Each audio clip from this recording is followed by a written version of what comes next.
नमस्कार, ये आकाशवाणी चंडीगढ़ है। अब आप चंदन शर्मा से प्रादेशिक समाचार सुनिए। पहले इस बुलेटिन के मुख्य समाचार। प्रधानमंत्री नरेंद्र मोदी ने सोमनाथ स्वाभिमान पर्व की भव्य शौर्य यात्रा का नेतृत्व किया। श्री मोदी ने विभाजनकारी तत्वों को परास्त करने के लिए लोगों से एकजुट रहने की अपील की। सोशल मीडिया प्लेटफॉर्म एक्स ने माना कि सामग्री को मानक के अनुरूप बनाए रखने में चूक हुई, भविष्य में नियम कानून के मुताबिक चलने का भरोसा दिलाया। मुख्यमंत्री नायब सिंह सैनी ने कहा, भारतीय जनता पार्टी के कर्मठ कार्यकर्ता पंजाब में संगठन की मजबूती और जनसेवा के संकल्प को लेकर पूरी तरह समर्पित हैं। और पंजाब, हरियाणा और चंडीगढ़ में ठंड का कहर जारी, कल कुछ जगह अत्यंत घना कोहरा पड़ने की संभावना जताई गई। अब समाचार विस्तार से। प्रधानमंत्री नरेंद्र मोदी ने आज गुजरात के प्रभास पाटन में सोमनाथ स्वाभिमान पर्व की भव्य शौर्य यात्रा का नेतृत्व किया। श्री मोदी ने कहा कि सोमनाथ स्वाभिमान पर्व केवल ऐतिहासिक गौरव का उत्सव नहीं, बल्कि आने वाली पीढ़ियों को सोमनाथ मंदिर यात्रा से परिचित कराने का भी अवसर है। श्री मोदी ने कहा कि यह पर्व अटूट आस्था और समर्पण का पर्व है। प्रधानमंत्री ने विभाजनकारी तत्वों को परास्त करने के लिए देशवासियों से एकजुट रहने की अपील की है। वो ताकतें मौजूद है, पूरी तरह सक्रिय है, जिन्होंने सोमनाथ पुनर्निर्माण का विरोध किया, और इसलिए हमें ज्यादा सावधान रहना है। हमें खुद को शक्तिशाली बनाना है, एकजुट रहना है, ऐसी हर ताकत को हराना है जो हमें बांटने की साजिश से रच रही है। प्रधानमंत्री ने कहा कि सोमनाथ की रक्षा करने वाले अनगिनत योद्धाओं ने अपने प्राणों की आहुति दी। 1000 साल बाद भी सोमनाथ महादेव के मंदिर पर फहरा रही ध्वजा पूरी सृष्टि का आह्वान कर रही है।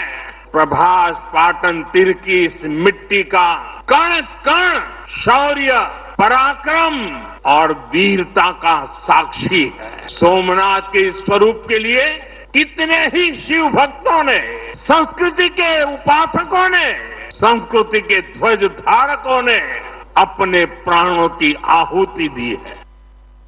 श्री मोदी ने कहा कि ये पर्व केवल ऐतिहासिक वैभव का प्रतीक नहीं, बल्कि ये सोमनाथ मंदिर की अनंत यात्रा को भावी पीढ़ियों तक पहुंचाने का अवसर भी है। प्रधानमंत्री ने कहा कि हमारी सभ्यता हमें दूसरों को परास्त करना नहीं, बल्कि संतुलित जीवन जीना सिखाती है। उन्होंने यह भी कहा कि सोमनाथ घृणा या विध्वंस का नहीं, बल्कि प्रेम का संदेश देता है।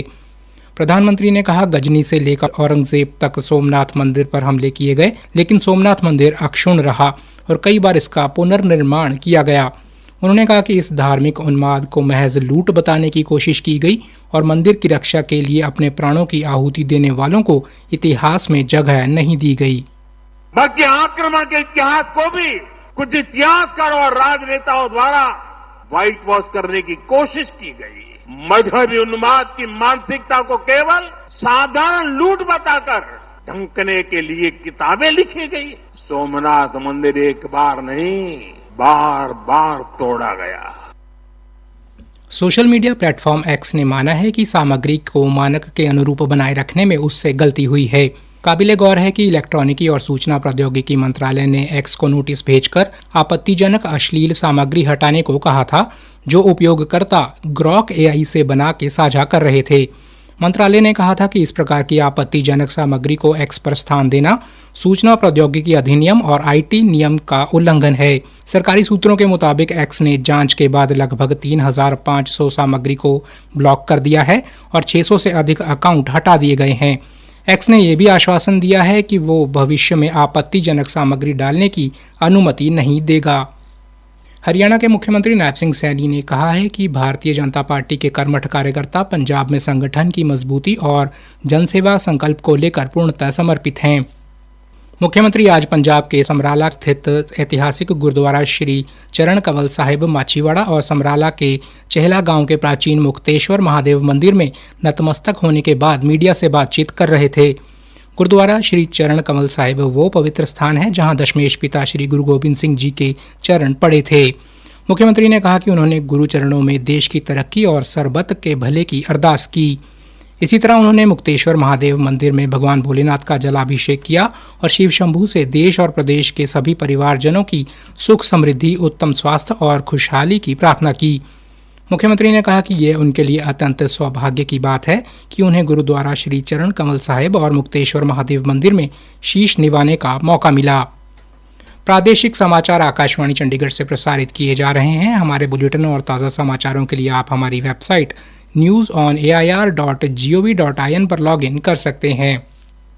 केंद्रीय युवा कार्यक्रम और खेल मंत्री डॉक्टर मनसुख मांडविया ने आज नई दिल्ली में 56वें fit India Sunday on cycle में भाग लिया। इसमें देश भर से आए युवा नेताओं ने भागीदारी की। ये युवा नेता विकसित भारत युवा नेता संवाद में भाग लेने के लिए दिल्ली आए हुए हैं। इनमें टेनिस खिलाड़ी लिएंडर पेस और बैडमिंटन खिलाड़ी पुलेला गोपीचंद भी शामिल हैं।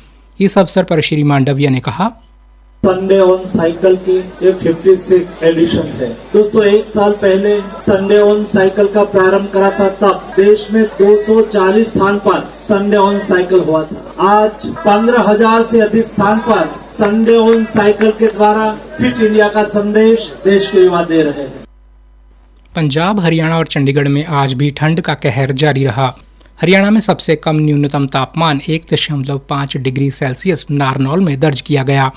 हरियाणा और चंडीगढ़ में सबसे ज्यादा अधिकतम तापमान 18 डिग्री सेल्सियस चंडीगढ़ में दर्ज किया गया।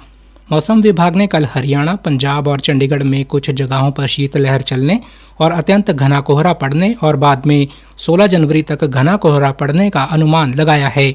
वहीं 17 जनवरी को हरियाणा में हल्की से मध्यम बारिश होने की संभावना जताई गई है। भारतीय जनता पार्टी के कार्यकारी राष्ट्रीय अध्यक्ष नितिन नबील कल युवा दिवस के अवसर पर गुरुग्राम का दौरा करेंगे। उनके दौरे को लेकर भारतीय जनता पार्टी ने बड़ी तैयारियां की हैं।